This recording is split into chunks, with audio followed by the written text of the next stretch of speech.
the Sounds of Chicago podcast, brought to you by the Chicago Music Guide.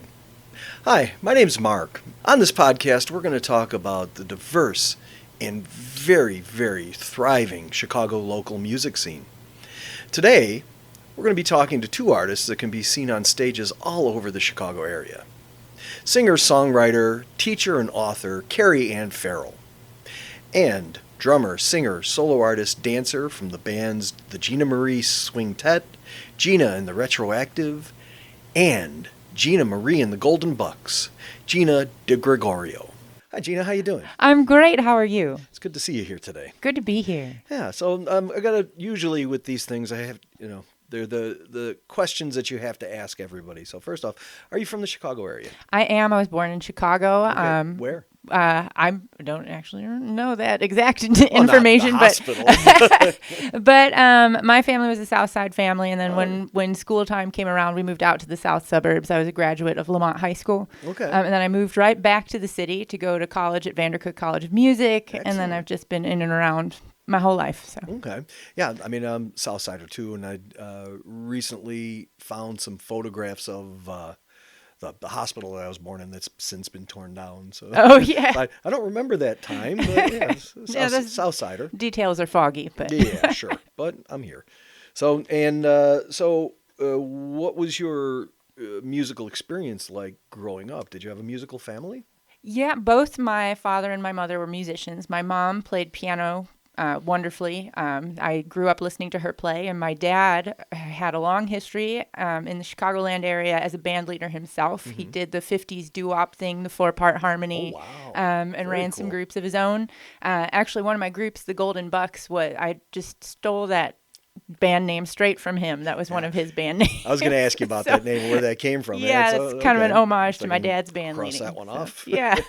Okay, and the Golden Bucks, and did they were they a touring band as your dad's band? I don't know how far outside the Chicagoland region they may have gotten. Mostly they just worked in and around, just working bars and rooms and college functions and things like that. Okay. A passion project. Okay, So. and did you ever see him play? Well, personally, yeah, he would perform Well, at for home, me yeah. all the time, but no, not professionally. I think he had kind of hung that hat up. He was also a career English teacher, and he taught for CPS his entire career. Yeah, that's my mom worked for. She was a teacher's aide in CPS too. Yeah, and one of my aunts as well. So, wow, Southside and teaching connections here too. Very cool. And was your mom musical too? she played piano, but mostly just in the house. She took piano lessons, but she's the reason that I kind of picked up. The first thing I did was I begged my parents for piano lessons, and I started musical life as a competitive classical pianist. Competitive. Yeah, my piano teacher was very, very serious, and I would frequently go to multiple competitions a year. I switched to the percussion focus in college, mostly because I wanted to teach band, and at the time it wasn't possible to be a piano major and also be concert band focused. So I switched. In the middle there, I started doing percussion when I was around 10 years old. Wow. Got really into the marching band thing, and at the end of college, through that first part of my life, I would go around to different states even and teach band camps and indoor drum lines, and that's how I spent most of my life. And that's why you're doing. I saw in one of your bios you were in a couple of drum lines for a couple of the Chicago Bears and Bulls. I don't do that so much anymore. It got to be a little bit much, but yeah, I played on those drum lines. Oh, very cool. Yeah. And so, when you were doing drums, was it strictly marching band drums, or were you doing kit too? Most of my specialty was the marching band thing, but through my lessons, I had to be very well rounded, so I picked up drum kit. When I started performing, though, I was more the four mallet player, marimba, vibraphone, things like that. And that's what I specialized in when I was teaching competitive groups. I would teach them very technical level four mallet playing. But not many bands want to budget the space or the money for an instrument like that. Right, so marimba drum kit becomes necessary, and I play drum kit in my own projects. Okay. And so now, do you push your students to compete musically? Push, no. If they want to, depending on the student, whether or not it's a healthy environment for them or not to be competitive. But if they want to compete, I definitely take them in that direction. Okay. And what is actually? I mean, it seems kind of strange to me. A music competition. I mean, it's like Battle of the Bands, or what is that exactly? Well, for solo pianists, it's you learn classical repertoire. You're supposed to have a wide range, and then you play for judges panels. You either just get a rating for yourself, or they compare you to other performers. But most of what I do within that realm now is competitive marching bands, which is its own animal. Yeah, I have a friend who was doing that for a while, and it's all age ranges doing that competitive marching band stuff. It's very, very, very interesting, and all over the country too. Okay, well, I was listening to through some of the songs and your different projects, and the one question that came up to me, and I got to ask you, do you consider yourself an old soul? Oh, geez. Because every project seems to draw very deeply on musical styles that have been around for a while. That is very true. That is very true. I would guess in my influences, yes, but in my behavior, no. I like to operate on impulse. I'm one of the people for whom, as my dad says, all the flowers are beautiful. I see something or I hear a genre and I just think it's wonderful. I have a hard time picking one, which is sometimes a problem when you can't be a brand. But it's just, I like to make music as it speaks to me. So in that way, very new. But yes, I'm very heavily influenced by old styles. Okay. And also another thought that was coming to my mind is musical chameleon. And I think I'd probably have to do 3 different interviews for you for the 3 different projects, because of the ideas like, I want to ask her about this, but we've got to be a little more concise. So how would you describe your style? It like you said, it would depend on which facet. I would say the one common running theme would be in all my projects: eclectic, communicative. I like to be reaching people. It's not just about what I'm trying to say; it's about who I'm saying it to. So I like conversational and dramatic. I like there to be a lot of drive. I like there to be a lot of energy and punch, and even the softer, slower moving things have to be going somewhere. One of my influences, Connie Boswell, which I'm sure very few people know, would say it's got to have a beat. It's got to have a beat. It's got to be driving somewhere. Yeah, well, that's, I mean, myself included, and most musicians that I talk to, we know the superstars and all that, but we also have our little, like, there's this guy, he's out of, Peoria, and he's only put one single out, and I just love it. And it's like, nobody knows him, but I know him, and I love him, and I base my career on that. Sure, yeah. So it's really, really great. But as a singer, I got to ask you a tech question. You've got 3 different vocal styles that you do. With retroactive, it's a rock voice, and with the jazz thing, I heard you do that. You know what it means to miss New Orleans. Yeah. I was listening to it. It was wonderful. And then the Golden Bucks. How do you prep your voice for each one?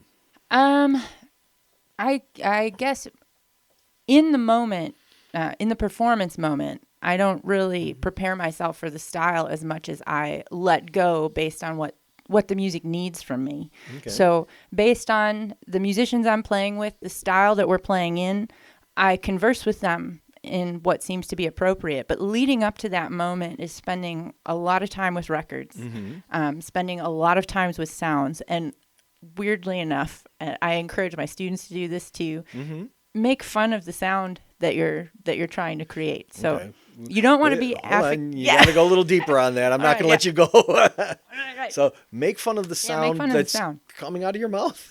Sort of. So kind of like a character artist picks out the things that stick out about a person and exaggerates them. Caricature artist. Okay. Yeah. In practice, sometimes I will do that. Like in the privacy of my own car, I will exaggerate the character features of as if I was making fun of it.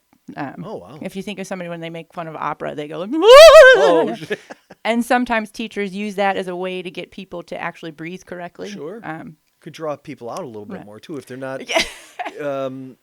pushing the sound that you want to hear from them. You might say, hey, wow. So there's a couple of thoughts popped into my head. Okay, do you remember the movie Dr. Strangelove? Bear. Okay.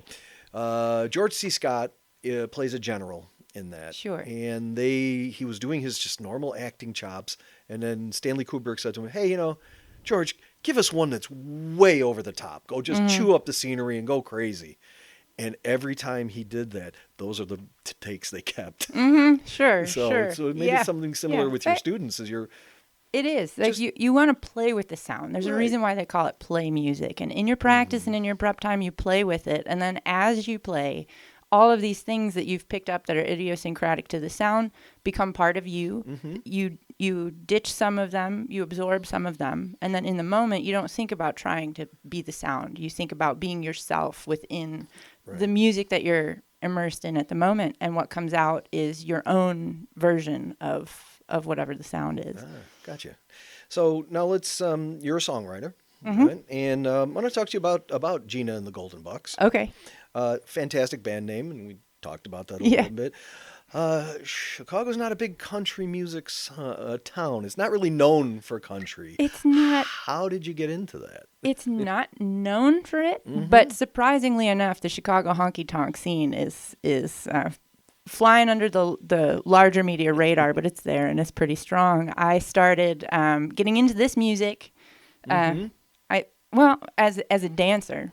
I started swing dancing. Okay. And then I started finding all the partner social dances that happen around the city, some of which happen to be two-step country, things like that, particularly the early country. And when I was starting to do swing dancing, that introduced me to vintage jazz. Okay. And the cross between the vintage jazz scene among the dancers and the people who also dance to things like rockabilly and western swing and two-step kind of moves you into that old country, not so much the modern country, even though there is a big like line dance and country dance scene here. Okay.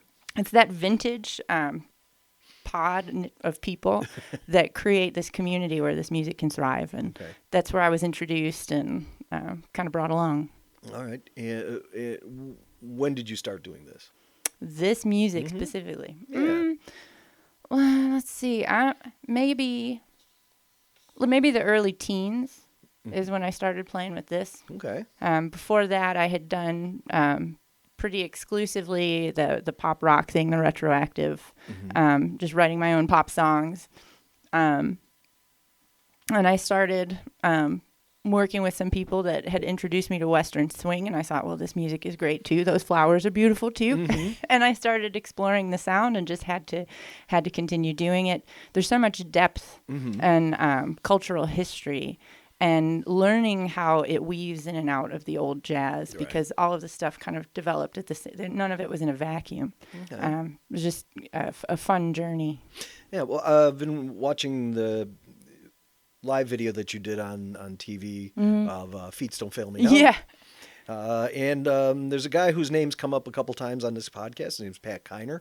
Oh, yeah. And the good news is he's being cloned, so he can be play with everybody he needs to play with. So he's a wonderful guitarist. Oh, and a great guy, too. Yeah, all around solid human being. I had the chance to play with him twice, and looking for more, but it's hard to get him. Hey, Pat, are you free this day? No. So I'm trying to get him down here, too. Yeah, sure. So can you tell me about that song, Feet Don't Fail Me Now? Absolutely. That was a song that I wrote after being out on a dance scene event. I was at Simon's. Okay. I know Simon's. If you're familiar with Simon's. And once a month, they would have the Western Elsons play. Okay. A really great band.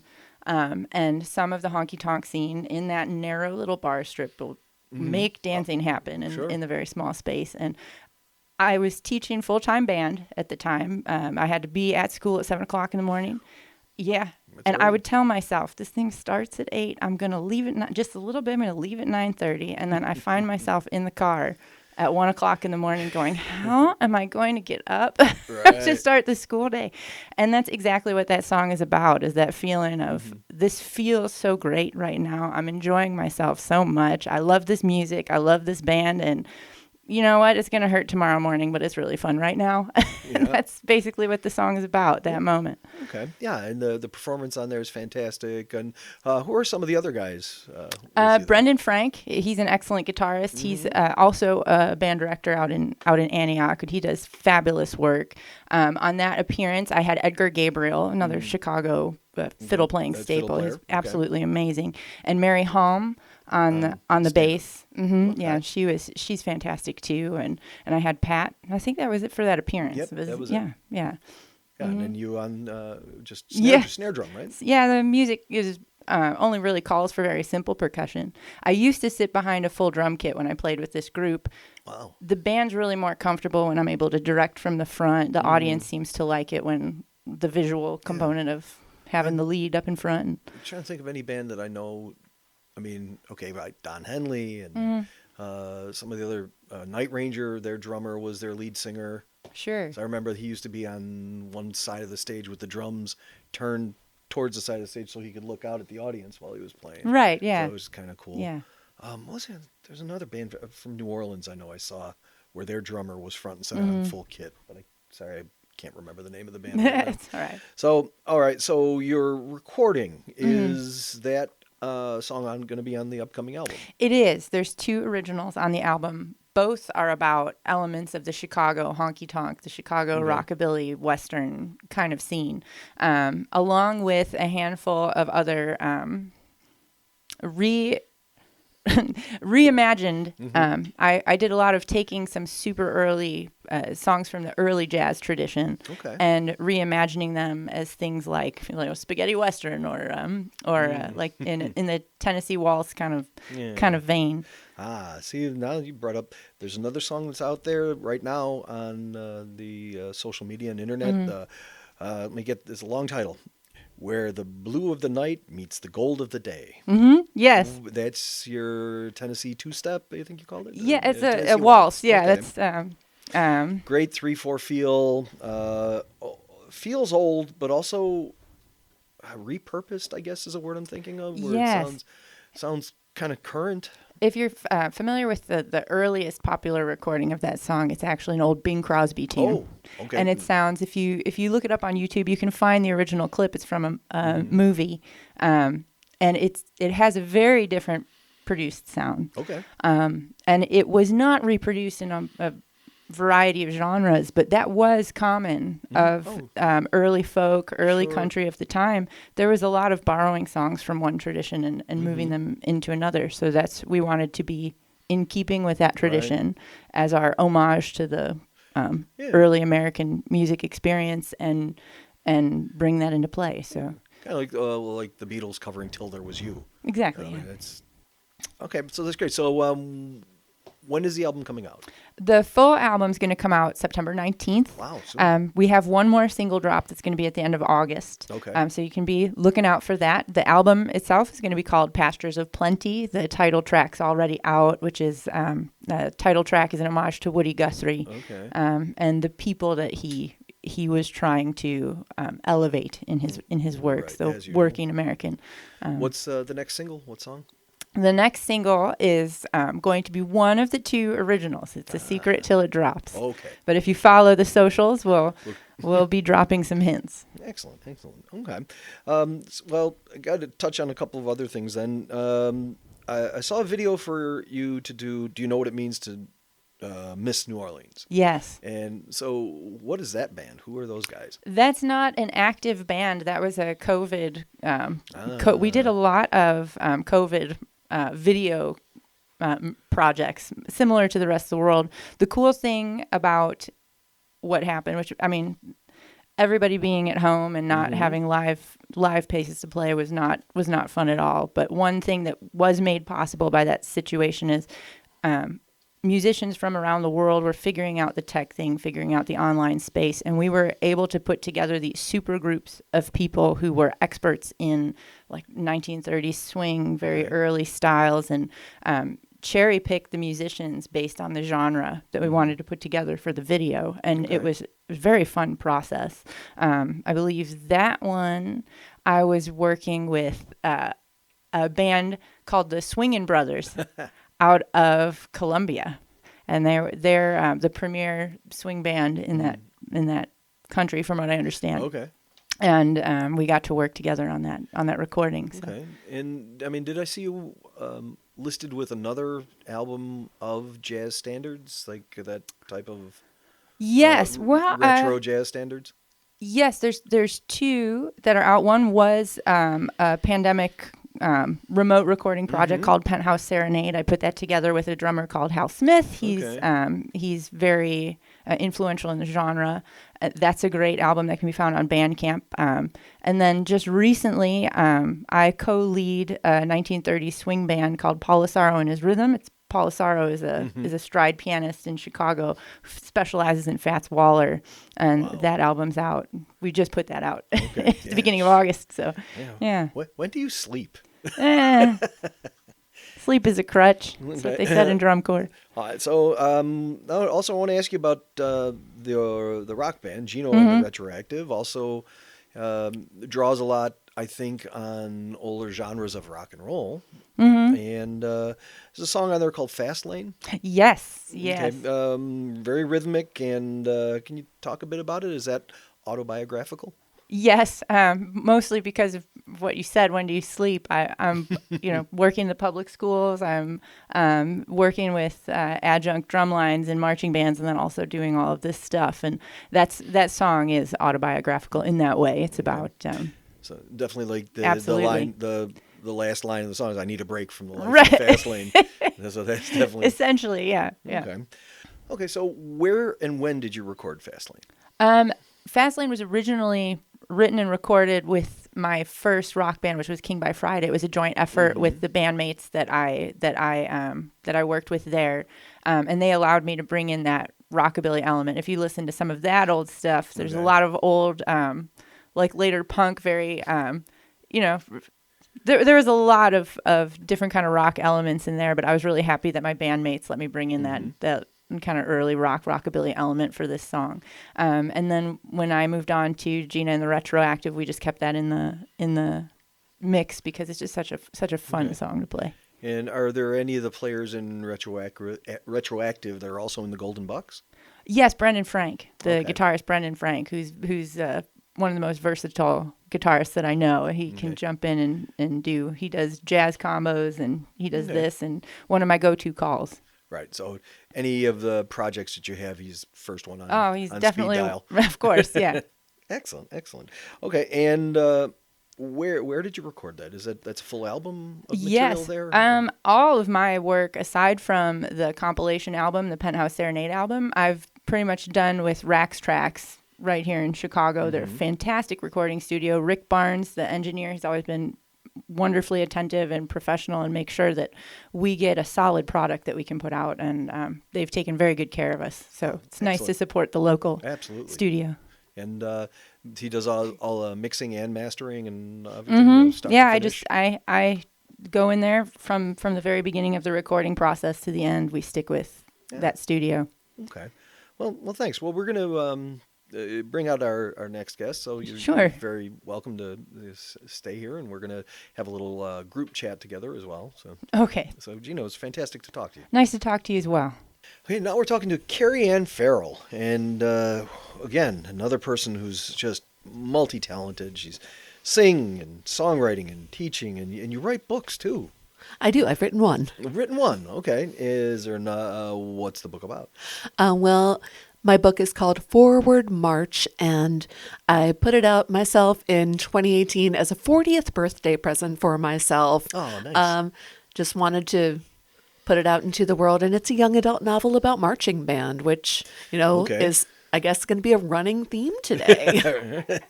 And now, do you have a musical experience in marching band? Absolutely. Past, present, and future. Okay. Well, let's start in the past. Where's your past experience, and what instrument do you play? Sure. I play trombone. That was actually my first instrument. It was an unorthodox choice for a very tiny little girl, as I was at the time. I could barely hold it, but I liked the way it felt, and I liked the sound it made. And my mom's best friend's husband had one. Okay. So, it's a good Usually it's somebody has a dusty guitar in the corner that you pick up. But this Exactly. This was a dusty trombone. Okay, so you started off on trombone, but your bio says you started performing at 4 years old. I sure did, yeah. What was that exactly? Well, my first experience on stage 4 and 5 was just, preschool pageants and stuff. But from that time, I knew this is what I wanted to do. From being a little tambourine shaking angel in the Christmas pageant. It's like my first memory is being 2.5. And seeing some big kids do a performance for their theater summer camp. And even at that age, I was like, this is what I want to do with the rest of my life. Yeah. And did you grow up in the Chicago area? No, I was born in Washington, D.C., and I grew up about an hour outside of D.C. All right. I've been here for a little over 20 years, though. Wow, okay. What brought you to Chicago? True love. Oh, my. Okay. Yeah, my now husband and I, we met online, which was a little different in, 1999, 2000. People were a little like, are you sure he's not a weirdo who lives in his mom's basement? Like, no, he's a weirdo who lives in his own apartment. And we've been together ever since. So that's fantastic. Worked out. Okay. And you also have an education background. I do. I have my master's in early childhood education, and I've been a preschool teacher. I'm going into my 20th year next week. Wow, teaching fantastic. preschool. And do you teach music at school? I do. I teach a regular preschool program, and I teach a toddler and caregiver program. And this semester, I'm going to teach music engineering. Music engineering. So exciting for kids? 2, 3, 4s, and 5s and 6s. Yeah. What exactly kind of engineering are you going to teach them? We're going to learn about how sound is made and how instruments work. I'm even going to show them how to do like some mixing and producing. I think we're going to have a lot of fun. Oh, that sounds like a blast. What are you going to use for your teaching tools? A lot of instruments that we happen to have. We're going to make our own instruments. I'm going to bring in my laptop and show them how I mix songs. And we're going to do a lot of listening. And I'm excited to curate those playlists. Okay. And, well, that kind of leads me to a question. Listening to some of your recordings, it sounds like you have a lot of found instruments on there. There's one song, I'm sorry, the title escapes me, but it sounds like you have a kid's set of bells that you do soloing on. Yes, which song is that? That would be, I think, Between the Covers, has some little glockenspiel on it. Yeah. My song Breathe With Me has a lot of found sound on it as well, just field recordings that I've taken. Right. There's a song called Perjury that has knitting needles as percussion on it. Okay. So whatever's in the studio, whatever's in my house. Okay. And so what is your songwriting process like then? I think it changes from song to song, honestly. I used to be very lyrics first. Okay. I used to be lyrics only, even, and not even think about putting music to it. And now I tend to be more music first. And, my favorite thing is probably doing the arranging and the producing. Okay.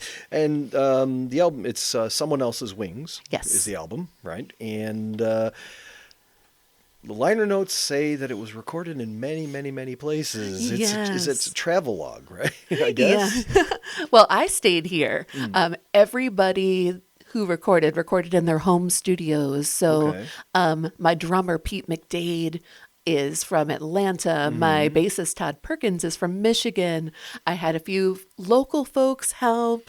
My best friends who were in Baltimore helped. I even had a friend in Sweden do some recording. We met during another collaborative music project, and I knew she was perfect for that particular song. Okay. So, what did she do on that? She sang vocals on the song Kindred, which is about very universal experience when you and your best friend from college reunite through the magic of 1990s boy bands.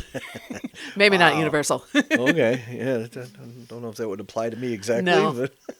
But, and the songs on the album are very diverse. There's a lot of different rhythms going on, a lot of different styles. And can you tell me what were some of the influences that you had in your musical journey? Sure. Singer-songwriters, obviously, I'm very Lilith Fair generation. Okay. So Dar Williams and Ani DeFranco, Joni Mitchell, of course. Let's see, REM is another favorite of mine. And then a lot of pop music, the Monkees. Love the Monkees, love the Beach Boys, love Take That, and who are a British boy band, the aforementioned British boy band. Right. They show up a little bit. And That's the one with Robbie Williams. Absolutely it is, yes. Yeah. He's, I had to learn, from where I used to live, I had to learn a few Robbie Williams songs, and I was like, oh, I play him really well. When I moved back to America, I just can't play him anymore because nobody knows. I actually did a Robbie Williams cover project a few years ago Robbie for Williams? a fundraiser show. Yes, Wow. put together a full band. I think we confused everybody in the audience, but by the end, they loved it. Yeah, they're fantastic songs. He's a huge star everywhere but in the United States. So it's really crazy. All right, so Elena by the Ocean was picked out from the album as a single. Yes. Is it about a lighthouse? Good question. I'm going to be so pretentious here. It's based Fine. on a Salvador Dali painting. Okay. That was a prompt. My friend Julia Stork teaches songwriting at the Old Town School of Folk Music, and she gave everyone in the class this painting to work from. I want to say it's Woman at the Window. Okay. And everyone wanted to write very sad songs about how sad this woman was. And it made me think a lot of, like, I was thinking of Brandy, You're a Fine Girl, and other 70s songs where they romanticize the sad woman and, oh, I wish that I could save her. Yeah. And so it's kind of this man romanticizing this woman that he has no idea who she is, but she looks sad. And so he likes that. He likes that she's sad. My favorite of that 70s genre, have you heard Joanne by Michael Nesmith? Oh, I love that song. Yes. Yeah. Absolutely. It should be up there with Brandy and all those as well. Yes. So what I really love about the production on Someone Else's Wings is it sounds equally both lush and stark at the same time. Was this a conscious effort of what you were going through for your production? Or? I love that because that's what I love about other albums. I love that combination. Neutral Milk Hotel is like a huge favorite of mine, and I love that they did like all kinds of instruments and just like wild productions. And then it would also just be Jeff and his guitar and just singing the most heartbreaking vocal that you could ever possibly imagine. Right. So, you know, I don't like being just one thing. And I think Gina talked about that too. I like, it's hard to pick. So the stark and the lush and everything in between. Right, absolutely. And one of the songs also that sticks out to me is Cassandra Sleeps. Oh, yes. And what's the time signature in the verses? Because I was like, It's, I think, 5/8. 5/8. Yeah, very, very cool. And then for the choruses, it goes into 4/4. And Yeah, it goes all over the place. Okay. It's fun.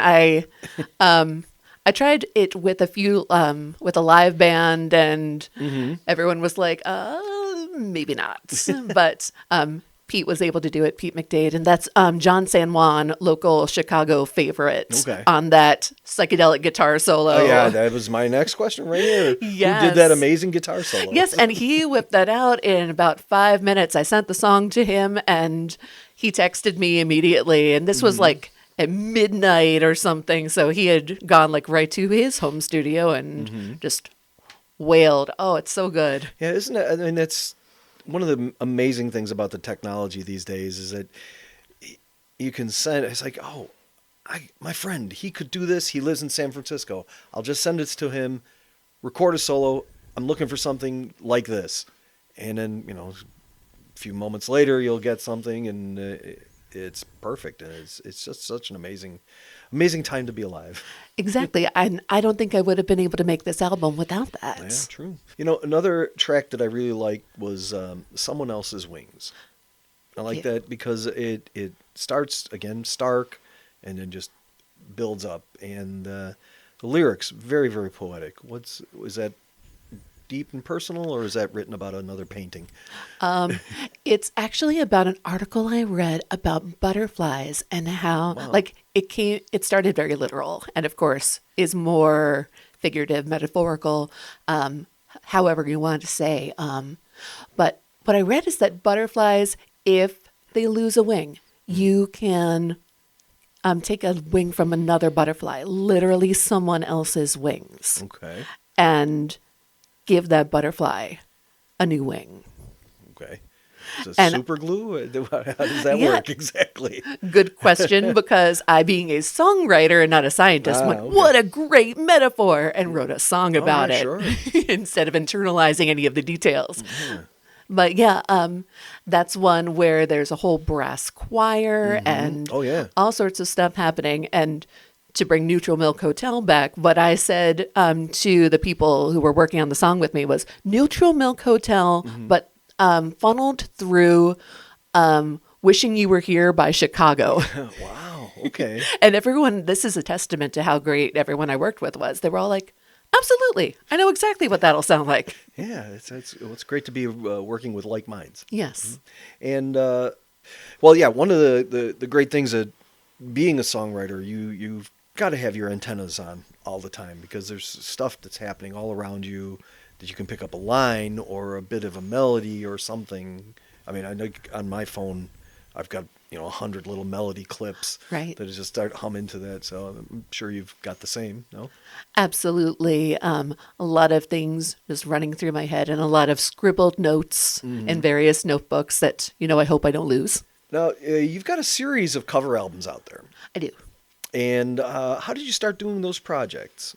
Well, Facebook. Okay. Actually, a friend of mine introduced me to a Facebook group called Theme Music, where the idea was every week the leader of the group would give you a random theme, like songs by Elvis Costello, or songs that have colors in the title, or anything between that very specific or that very vague. Okay. And so this is how I started learning how to produce too. I got myself, Two birds, one stone. yeah, I got myself my little microphone. I got myself a little audio interface and started recording stuff and loved it. And that's how I met, I'd say 90% of the people on my album. Oh, Yeah. Okay. Being a huge Ruddles fan, I was drawn immediately to Let's Be Natural. Yes.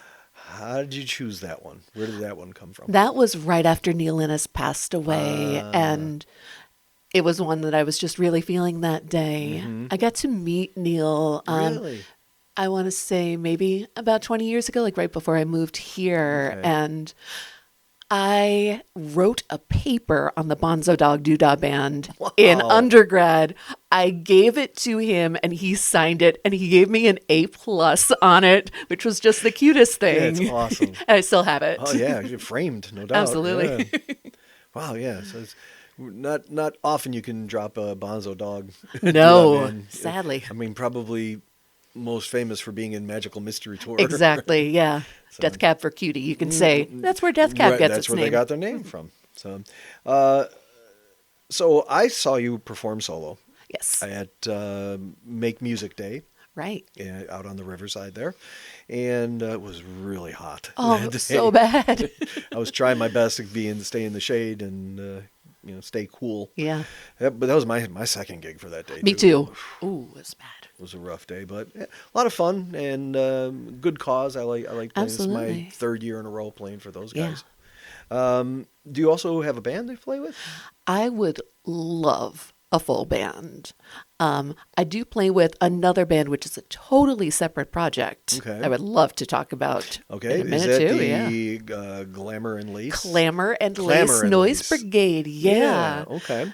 So marching band, again, a theme today. Clamor and Lace is a kind of all skills marching band for people of marginalized genders. So women, people who are non-binary, gender non-conforming, what have you. And we all come together and we wear shiny, sparkly clothes and we make a lot of noise together. Yeah. Hey, I just met a marching drummer. recently. No. So maybe there can be a collaboration in the future. And so where do you perform with the Clamor and Lace Noise Brigade? We perform pretty much everywhere. I always say from farmers markets to Lincoln Hall, because I think that encompasses every place that we've played. We just played at the beach, for example, at Blue Jay Cafe over at Loyola Beach. Yeah. We'll be playing at Bucktown Arts Fest coming up. Okay. We tour sometimes and play honk festivals. Honk is an activist brass band community. So groups like Clamor and Lace, they're all over the country and all over the world. And there are these festivals all over the world where just grown-up band nerds who never quite grew out of it come and just make noise and play songs for a whole weekend. Okay, you play trombone in this? Yes. Oh, wonderful. Glad that you kept that skill up. Absolutely. I let it lay dormant for a while, and then it was that theme music group. I let it slip that I played trombone, and all of a sudden people wanted to collaborate with me. They're like, ooh, I want a horn section. Like, I guess I'll try to play it again. Yeah. And look where it's led you. Yeah, exactly. That's fantastic. So where is Clamor and Lace Noise Brigade playing next? Next is Bucktown Arts Fest. Bucktown's Art, and that's on... That is, it's a week from today. Okay, and that would be what date? That's a good question. I know you're leading me there, and I honestly can't remember the date. That would be August 25th. Thank you. And when is your next solo show?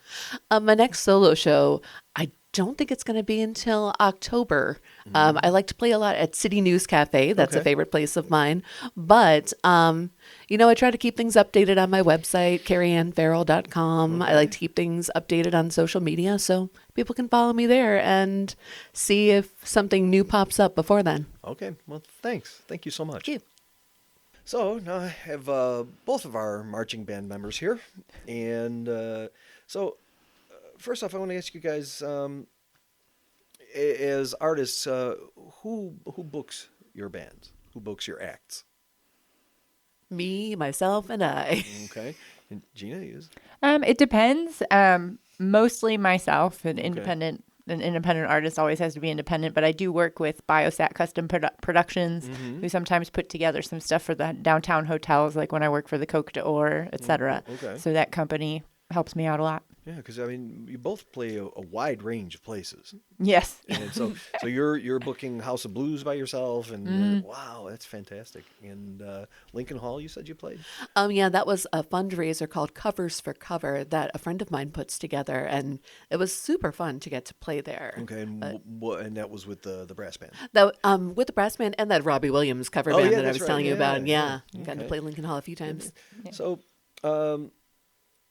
I got to ask you guys though, what are some of the challenges that you guys are facing being a leader of a female band and as a female in the music industry in Chicago? Being taken seriously. Okay.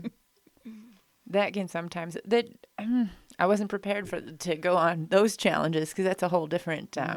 Most of the challenges that I've faced had more to do with the compartmentalization of music in Chicago, and I guess that can, as the front woman, people can expect you to. Part of the expectation is that you're an ornament for the brand. You have to look like what you are producing, and that's for the booking. Part of the reason why I'm independent, I don't know about you, is one, booking agents don't like to see that I'm a working for the schools because it means that my schedule's tied up. Right.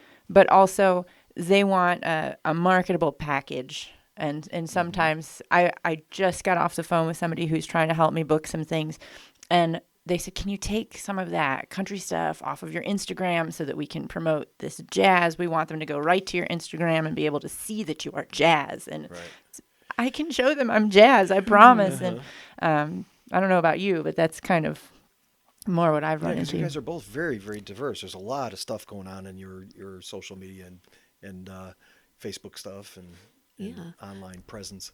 Yeah, for me, it's very similar. I kind of like to be able to do my own thing. I like to be very independent, and I honestly love booking gigs. I do it for Clamor and Lace as well as for myself. I I love making those connections, and I think it's really fun, and a lot of people don't. So yeah, I kind I'm of one of am them. happy to take the lead in Clamor and happy to do that for myself. I got to ask you guys though. You're both in education. You're both teachers. How do you juggle? How do you balance everything? How do you kind of wear many hats and kind of put a line between that, or do you put a line between that stuff? That's a really good question. One answer is that I have a planner that is Okay. extremely detailed. Is that electronic or is that? Oh, that's paper. I am all about paper. Also, I think being very privileged that my husband and I are a really good team, and if I am running around for gigs, Right. He's at home with the dog, and Okay. he can make dinner that night or whatever. Sure. Like having a really wonderful partner It's who very, very supportive. who supports that I do this, that I'm kind of chasing something that might seem kind of silly, but that I love. Yeah, and it's who you are. Yeah. And it's why you guys are together. He's Yeah. with you for you. So Yeah. absolutely. And how about teaching? How do you juggle that and it seems all the other things you do? Well, the schedule component requires a lot of energy, which I feel I still have, so I can keep up with that. And because I teach music, it's very cyclical. Okay. One feeds the other. The late nights to the early mornings are Okay. usually the spot where Yes. it really Right. because you have to be there in the morning Sure. to set up the class and be there for the kids, and you have to be in a And mindset headspace, yeah. that's there for them. So being very good about making sure that I'm getting sleep time in, Yeah. that I'm resting, eating well, taking care of myself, so that I can have that energy level.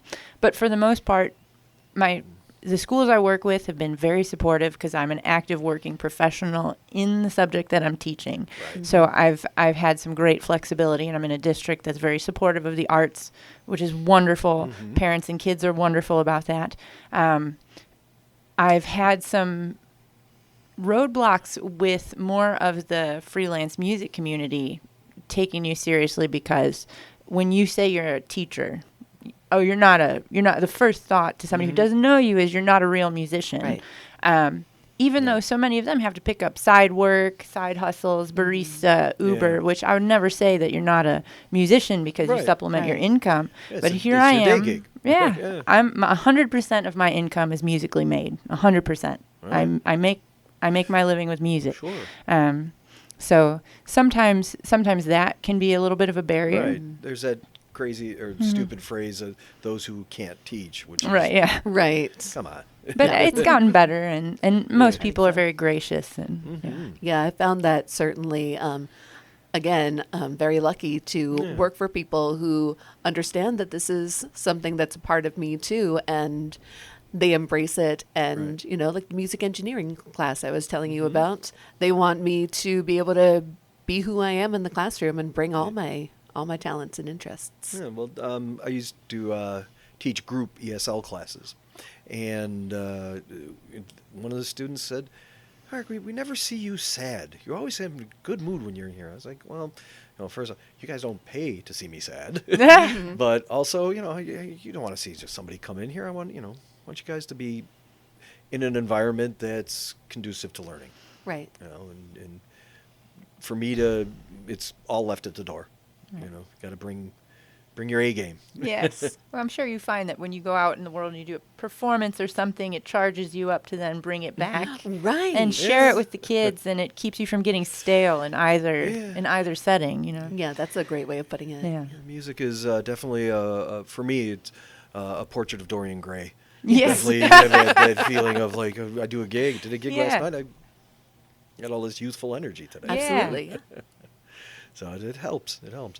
Carey, I know you talked about you're picking up influences for songs just out of, you see a painting or this and that. One time I was at a Shonen Knife in-store appearance. Oh, cool. And after I saw them perform and got an autographed poster, I went home and picked up a guitar, and the song came out just within 5 minutes of coming home. Awesome. So I'm going to ask you guys, is that another type of thing? Where do you draw your most influences from for songwriting? Time constraints Okay. and pressure. Okay.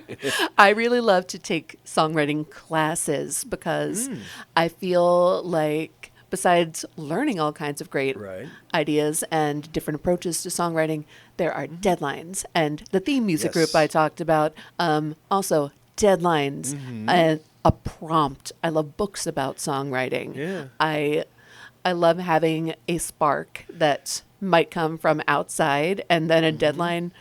It's very like externally motivated, I guess, Right. but I guess that's kind of what I need. Yeah. Well, I look at there's two bands in particular. One's the Beatles. 7 years, 14 albums, and 2 albums per year, 4 non-album singles every year for Right. those years that they were together. And when they had deadlines, they were cranking out material. And they Yeah. had to. And then the other one was Creedence. They were together for Yeah. their heyday was 3 years. That's it. You know, look at what they did in 3 years. So Gina, how about you? I'm a little strange. Oh, okay. I don't. Well, a lot of my songwriting is done in my day-to-day life, singing things to myself, and then if something pops in my head that I think is a good idea, a lot of people do that. They'll record the little germ or the seed. Yeah. But I don't sit down and put a song together from like either top to bottom, or either approach it finishing the words and then the music. It's kind of like putting together a puzzle. I'll get this Okay. piece in my head, Right. and I'll write that out and I'll put it there, and then something else will be like, okay, well, that's going to go later in the song, and then another piece will come, and as I'm putting it together, I've found that I learn more about myself because I'll step back and I'll be able to see the completed picture, and it's not until that moment that I know Okay. what my mind is processing Yeah. through Gotcha. is what it's about. Sometimes I realize something about myself that I was not conscious of before the end of that process. Yeah. Well, how do you deal with writer's block? Cry. Yeah. No. Me too. Yeah, sometimes I just figure it's a fallow season. It's, Okay. nothing is going to get written. And so it's a time where I need to, as Julia Cameron says, fill the well and Okay. listen to new things and read new stuff, get inspired in other ways. And the songs will come when they're ready. Okay. Yeah, I like the songs will come when they're ready. Right. I don't mindfully sit down to say, I need to come up with 14 song ideas. I'm going through my life and things are popping in my head and I'm recording the germs. What I have to force myself to do is finish that. Right. Finish. Yeah. Well, they can say, "Done is the engine of more." Right, is- yeah. is the Yeah. phrase, right? So finishing the idea is more just making myself, okay, you have to you have all these puzzle pieces. You have to budget a moment to tie them all together, and then you'll have something. Usually that moment is last minute panic. Yes. So yeah, Oh, yeah. There's a song idea. Last minute panic, that's for sure. I've done things as much as stuck on a line, go and take a shower Right. because I'm doing a task that is just mindless and clearing my head. And then come back and or something might pop in the shower Yeah. while you're, an idea, lyrical idea or something, and then come back and and finish it off or Yeah. take a walk. Yeah, take you the know? dog for a walk. Yeah. I get a lot of good songwriting done Sure. taking the dog for a walk. Yeah. So there's a lot to be said for collaborative work. Taking it to somebody Oh, else. yes. Be like, I have everything, but this one line, and they'll say something that's, either wonderful or isn't, and you'll be like, I can do better than that. And no, but no, I love working collaboratively. Of course, crediting people, but Of course. Yes. But, Yeah, you have to. Yeah. So Yeah. we didn't really talk too much about collaborative writings. Who are your songwriting partners? The one person that I've done a lot of songwriting with is my friend Todd Perkins, who did the bass on my album. Okay. We have a collaborative project called Danger Noodle that is all like 60s psychedelia Okay. and bossa nova and sunshine pop. And I do most of my writing by myself, but with Todd, he would give me a song, Right. like give me music, and I would write lyrics to it, or vice versa. And that was a different kind of way of working than I usually do, and I really liked it. Yeah. I don't get to do it as much as I feel like I would like to. I really like working with people on songs, and but Brendan Frank, we talked about him, my guitarist. The originals for the retroactive project that are more the rockabilly based, we wrote together. We wrote one called "Hit the Town" together that we really kind of like, and I'm looking forward to doing some writing with Pat because we're putting together some more material for the next Bucks album, which I know we're fantastic. putting this one out, but the next one's probably going to be most or all original. Oh, wonderful. Rather than the reimagined old jazz tunes like we did this first time around. Yeah, I mean, because I always ask this question, and the question as far as like how to write a song, there is no, oh, well, first thing you do this, then you do this. No, it's either I got this lyric idea. You write the lyric idea and write around the lyrics. Or did you guys see the Beatles Get Back thing? Yes. It's not for. I tried to show to non-musicians, and they're like, it's like watching band practice. It's kind of boring. But there's that one segment. The whole 9 hours is worth it of that segment of Paul sitting there and hashing out "Get Back" on the bass. It's just Of course. just get chills with just thinking about like, okay, I know where this is going. I know where this is going. No, Paul, don't go there. Go here. Go here. But my favorite way to write with people is to have them just send me their little noodles or germs or whatever. And the most successful collaborative project for me have been I either send them or they send to me like just a bunch of different ideas. And when you hear the one that stands out to you, it's like, oh, like, let's or do that one. Yeah. What stands out to another person, I might like this idea better. But I know that this idea communicated to another person, which is valuable. And okay, we're going to run with that idea because you're mutually excited about it. And that increases the probability that it's going to connect to an audience member as well.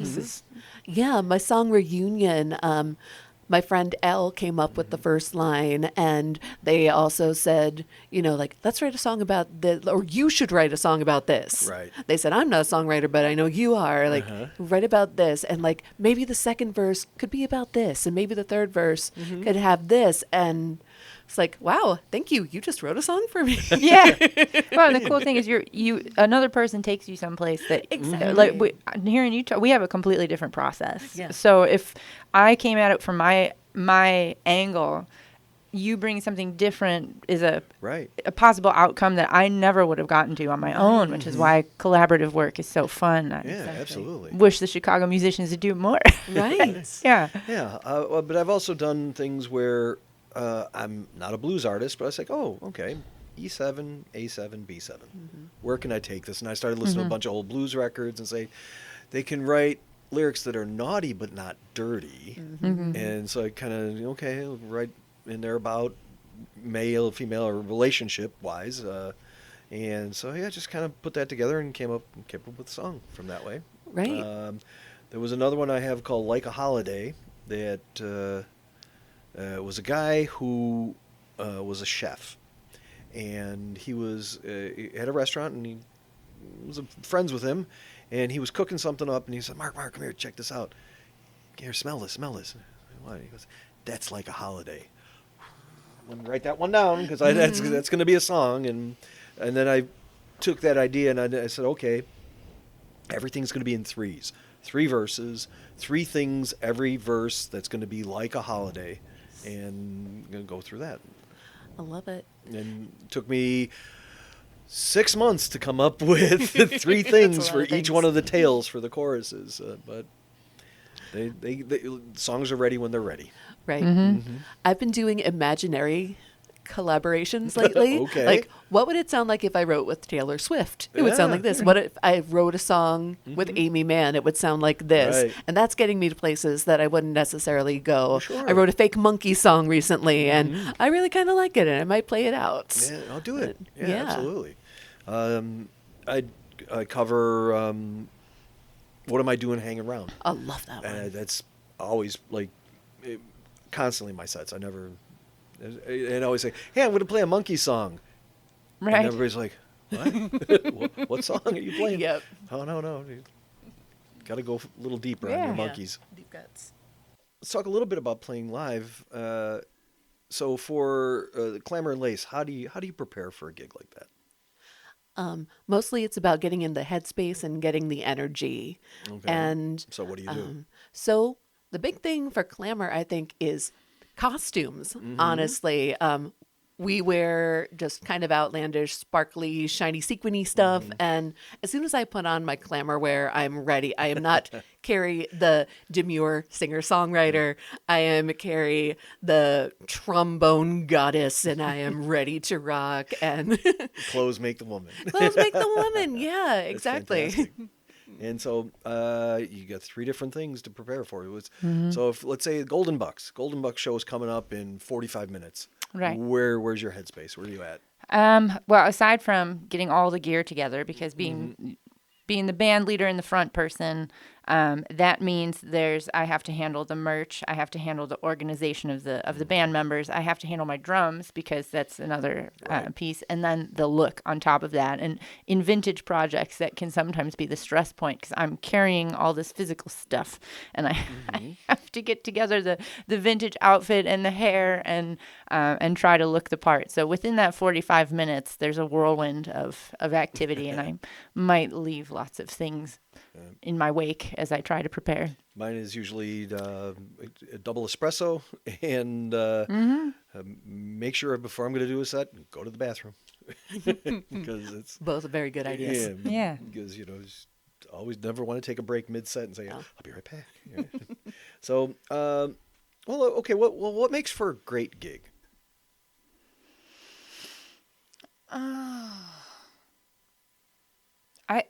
I would say the audience performer connection. Okay. Not so much the size of the group, but just how with you they are. 10 people could be as rewarding to play for as 100 if they're with you, if they're really enjoying what you're doing, and there's a dynamic between yourself and the listener. I agree. The beach gig that I was just telling you about for Clamor, half the audience was my preschool students. And some of the other audience were a couple who had just gotten engaged. And they came running. We were playing the Spice Girls. And we're dancing and singing. And my kids were dancing and singing. And random people on the beach were like, what is this happy thing happening? Let's come. Let's come to it and enjoy it. And yeah, it's all about the audience connection for me. It's, trying to convey our love of songs and music and have it coming from here out to people. And when it connects like that, it's really, really special. It's really a special thing. Something happened last night. How do you guys handle hecklers? This is one of our tip segments here. Okay. How to handle a heckler. Teacher face and teacher voice. This is where the education, I'm sure you feel the same way. I had a performance once where somebody decided to sing another song very loudly while I was singing. I think my song reminded them of another song. And I, summoned my most teacherly face and voice and said, I'm singing now. And they stopped. There's something about that tone and that look that is deeply rooted in everybody's brain and just gets them right in the back. It works in everything, getting around venues, Yeah. Well, that was the next question I had in there. What of your teaching career and teaching backgrounds do you bring to your performances? And I guess that's a little bit of sternness for unruly audience members. The sternness, but also the ability to connect with a group of people. I think, and being able to improvise. I think there's a lot of improvisation that happens as a teacher and as a performer, and being able to be like quick on your feet and go with the flow and go where your students or your audience are taking you where they need to go. Is there a little bit of an element of stand-up comedy in that as well? Oh, absolutely. Yeah. Yeah. You have to be entertaining. You have to be entertaining. Yes. But you have to, I kind of feel like everybody who's a successful musician is also a teacher in some way. Right.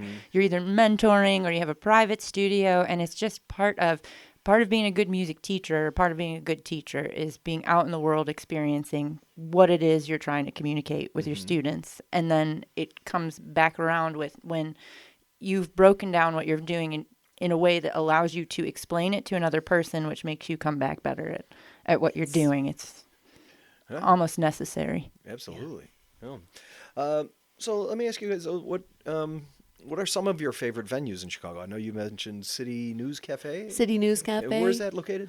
That's at Six Corners. It's on Cicero. So not too far away from where I am. So I love supporting local places. It's big.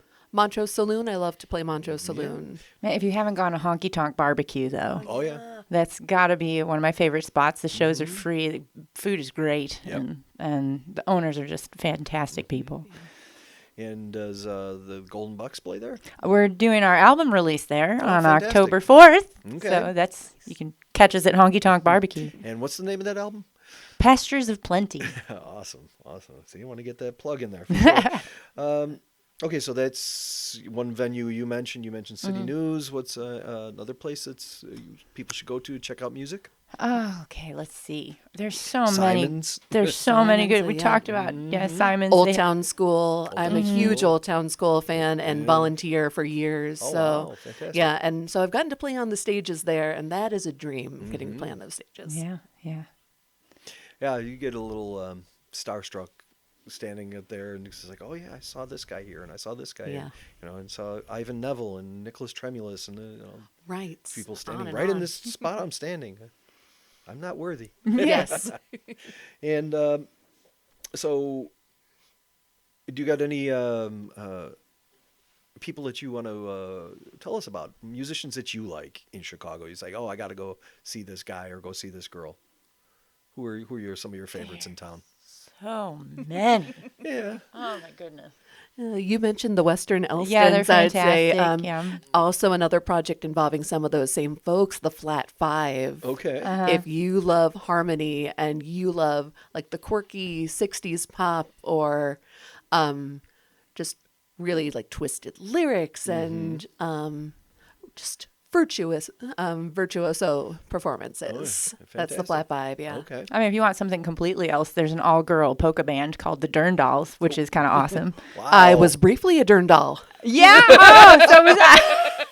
I was a Hey, substitute Durndal Really? for their first few gigs. That's fantastic. Yes. Oh, it's I was such a going to small ask world. if you knew some Durndals. I do, and the accordion player. Well, you do the marching thing. You talked about honky, whatever. Yeah. Muka Patsa, the Yes, accordion player. absolutely. Muka Patsa are a is a blast. fun show. Yeah, I've seen them a couple times. They're fantastic. That's great. Yeah, I saw them at the Vic Theater once. Oh, yeah. Yeah. It's outstanding. Okay, well, one of the questions I like to kind of wrap up here with is we're going to go one by one. Who's on your musical Mount Rushmore? Let's start with Carey. I think I mentioned a few. Joni Mitchell is up there. Okay. That's Brian one. Wilson Okay, is we'll up go there. We'll go one and one. Oh, sorry. So, Joni Mitchell. Joni Mitchell. All right. Connie Boswell. Connie Boswell. Okay. Gonna let us know who I don't know. Who Okay, that so is. do you know the Andrews Sisters? Yes.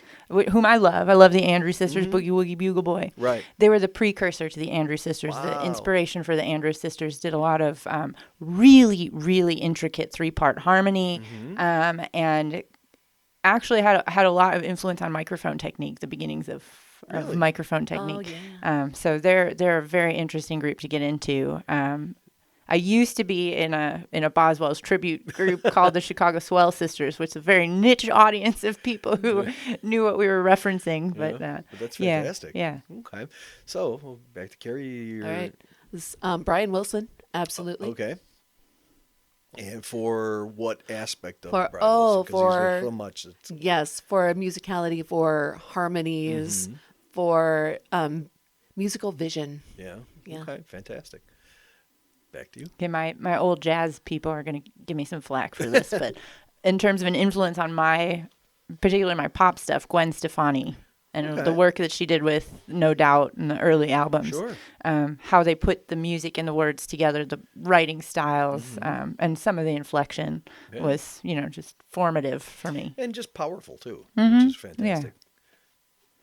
Oh, good question. Oh, you know what? I was thinking about Dave Carter. Dave and Carter.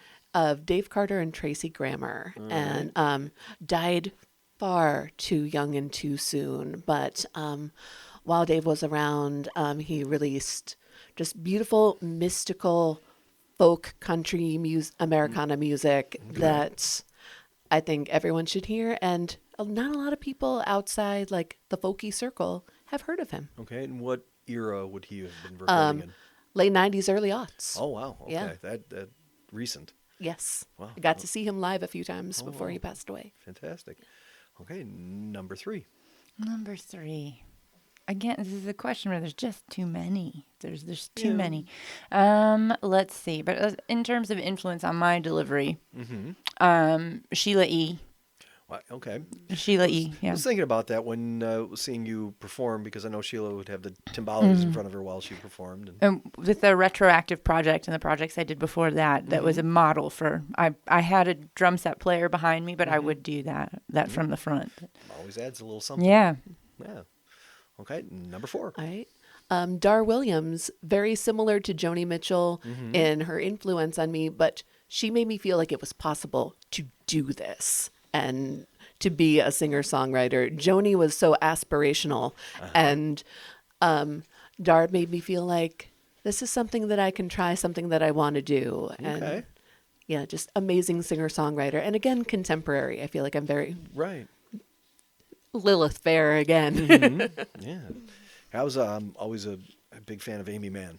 Oh, And I love Amy Mann. Yeah, she just came through Northwestern. Well, she played up in Right, It was yeah. amazing. I do a lot of Amy Mann covers. Oh, fantastic. Have a band I had in the 90s. The name of the band was J for Jules. And number 4. Okay. I'm going to make a left turn. All right. Bob Wills. Bob Wills and the Texas Playboys? Yeah. Okay. The early Western swing stuff. And the nature with which the jazz world and the blues world played with the folk and the Western, how it became a. Yeah. And then, of course, that boy. You know. Right. And country blues used to be a really big thing. It's ripe for a comeback. Absolutely. Okay. Last question. So, Carey, pick a number between 1 and 10. 7. Okay. Would you rather to never have to sleep or never have to eat? Never have to sleep. Okay. Sleep gets in the way. Okay. Excellent. All right.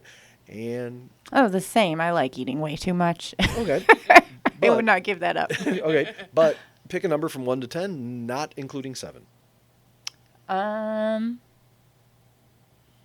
Not including Yeah, don't include 7. 3. 3. Would you rather learn that mermaids or that fairies exist?